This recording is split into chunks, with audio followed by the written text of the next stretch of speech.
শুভমান গিল লেভেলের একজন ক্রিকেটারের দলে সুযোগ পেতেও স্বজনপ্রীতির আশ্রয় নিতে হয়। ভাবা যায় ব্যাপারটা অবিশ্বাস্য মনে হলেও এশিয়া কাপ শুরুর আগেই উঠেছে এমন আলোচনা। আর একাদশে সুযোগ পাওয়ার পরেও ওপেনিং স্লটে থেকে যখন বড় কোনো ইনিংস খেলতে পারছেন না, তখন সেই গুঞ্জন ডালপালা মেলে আরো।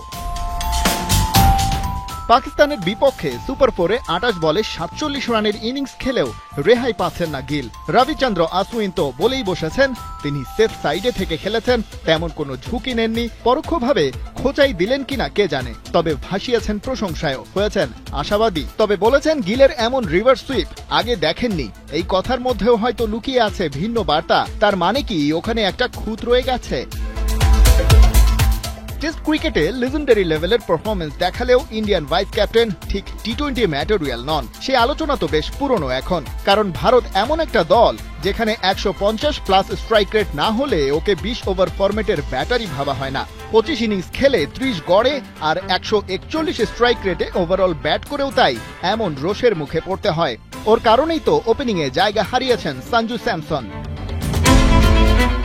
কানাঘুষা আছে গিলের ওস্তাদ গৌতম গম্ভীর, তাকে 3 ফরম্যাটে ক্যাপ্টেন করতে চান। তাই নির্বাচকদের মতামতকে টপকে তাকে টি-20 দলে পুশ করেছেন। এই ফরম্যাটে তার ক্যারিয়ারের শুরুটা একেবারে খারাপ হয়েছে বলা যাবে না। 2023-এ অভিষেক হওয়ার পর প্রথম 50+ ইনিংসকে সেঞ্চুরিতে কনভার্ট করেছিলেন, কিন্তু আফসোসের বিষয় টপ অর্ডারে খেলেও তার এ পর্যন্ত 50+ ইনিংস হয়েছে মাত্র 4টি।